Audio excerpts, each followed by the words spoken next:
let me read your mind right now. As a student, as you're just like studying or maybe even in an exam, you wish to yourself that you could just memorize everything you read.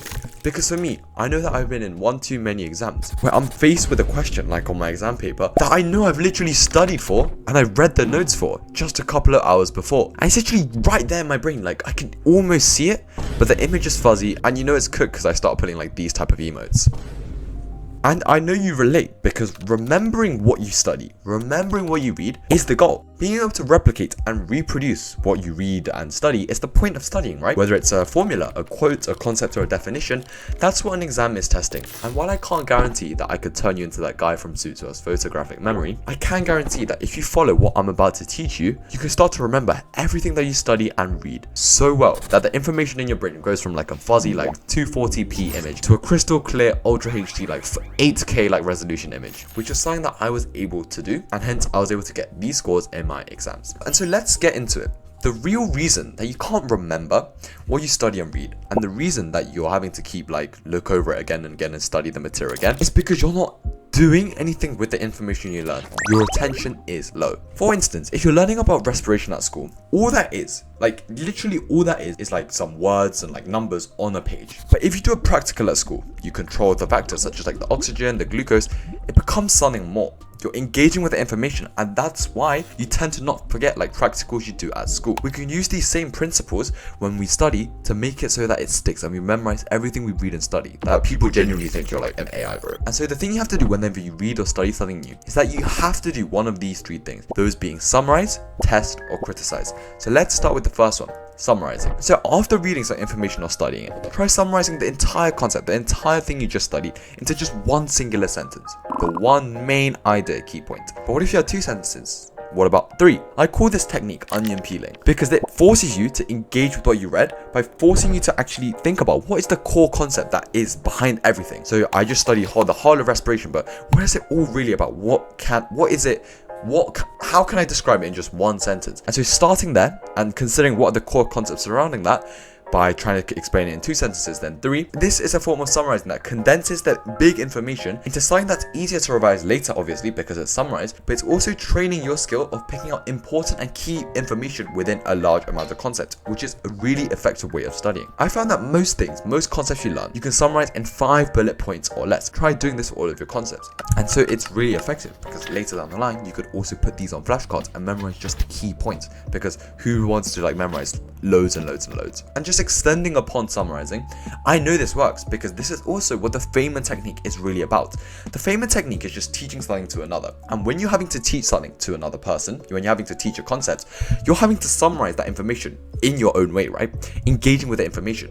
Why do you think I'll never forget what spaced repetition or Parkinson's law or the Pareto principle is? It's because I've taught it so many times. I've taught it to you guys through my videos, as well as in like my live weekly lectures, as you can see, where I'm teaching concepts to students. These concepts could easily have been the stages of protein synthesis, the half equations for certain reactions, or maybe even the stages of cell division. The point is, when you summarize, and whether you do this with the onion peeling method of teaching others, it really engages your brain and it makes it impossible to forget. And by the way, if you want to join those live weekly lectures that I hold, as well as get access to all the help that I can give, you're finally ready to get the top grades that you always wanted to, check out the first link in the description. But the next part you should do is testing. After studying or reading something, testing your knowledge is something that you must do to move that information you learn in your brain from short-term to the long-term memory, which is where we want it, right? My favorite thing to do after studying or reading would be to put the key concepts, formulas, or definitions onto flashcards and reviewing them often. And the way this works is because you're actively testing how much you remember. Using the flashcard feature to sort them into parts of whether you knew them or you didn't, I was engaging with the material and remembering. Flashcards are so versatile as well because you can literally do them anywhere. And I found out a couple of days ago that there was literally a trend for like students to do flashcards like while on the treadmill, like doing cardio, like editor put it on the screen. But the point is, because they're so versatile, you're engaging with the material even while you're not studying. And so there's actually a cool way that you can study without studying, right? I actually spammed these on my GCSEs, which is how I was able to get really good marks. And if you're lazy and you don't want to make your own flashcards, and you have pages and pages of notes from like lectures, etc., you can actually use this prompt, which I'll put on screen, into ChatGPT, where you put this prompt and then you paste in your notes and it'll actually give you flashcards that you can use. And the last thing that you can do after summarizing and testing is to criticize. And this is really, really underrated, but it's really, really effective because it's kind of like after learning something, we're really testing and seeing how much we remember and retained. So for example, let's say you just learned about respiration. Criticize your knowledge. Okay, so I know the formula for respiration is this, but what would happen if I increase oxygen concentration? Respiration rate would increase. That's interesting, but why? Oh, because like the end electron acceptor for electron transport chain would increase. Oh, I see. But what about water? I see water's a component. What if I increase that? Why can it not be something else? Oh, because hydrolysis. And so you start with the base concept, like central knowledge, and then it's kind of like a mind map where you expand out and out and out. Criticizing and testing your knowledge takes it to the next level because the way an exam works, it is criticizing your knowledge.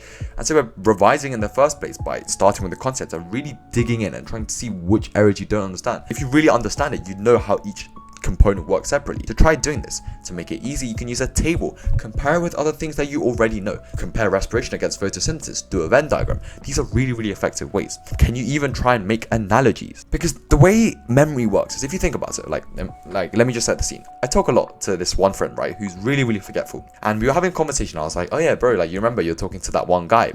And then he was like, huh? And I was like, you know that guy? But he was like, still, huh? And then I went further and I gave context. I was like, you know that guy? You're literally talking about to him how like your favorite snack is like tuna and bananas. And then so he remembers after that. He's like, oh yeah, I remember now. I was speaking to him about that. It's because we rarely actually remember those things directly. He couldn't remember who he was talking to.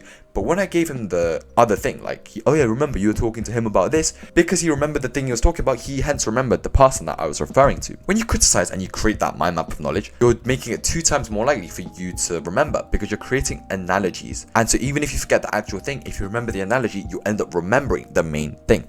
For example, you can make an analogy of how bacterial chromosomes are like spaghetti, how blood vessels are like highways, how the Bohr model of the atom is like a bookcase. I don't know, I'm just reading off some examples I found online. But the point is, make analogies and criticize your knowledge. And this is going to make it so that you literally remember everything that you read and study. So that even if like you don't want to, like, you're going to be like that one guy who's like, oh yeah, actually that it was in like page 4, section 3, I remember that. And it's going to feel like amazing because you can actually remember what you study in the long run as well. So when you have to revise later for like big tests, you only have to study once and you'll remember it. So I hope this video was helpful, and I just spilled my secret sauce for memorizing and how you can do it and to become a top student. And if you want to get the most help that I can give, if you want access to all the paid resources that I used, exclusive courses, live calls, as well as an entire workshop where I've helped so many other students, as you can see, bam, bam, bam, bam, bam, bam, bam, bam, bam. If you want to get access to all of that, this is the Student Accelerator, where it's my community of ambitious students where I help them get the best grades that they can. If this interests you, check out the first link in the description. But as always, I will see you in the next one, and good luck in any test that you do. You better get 100%.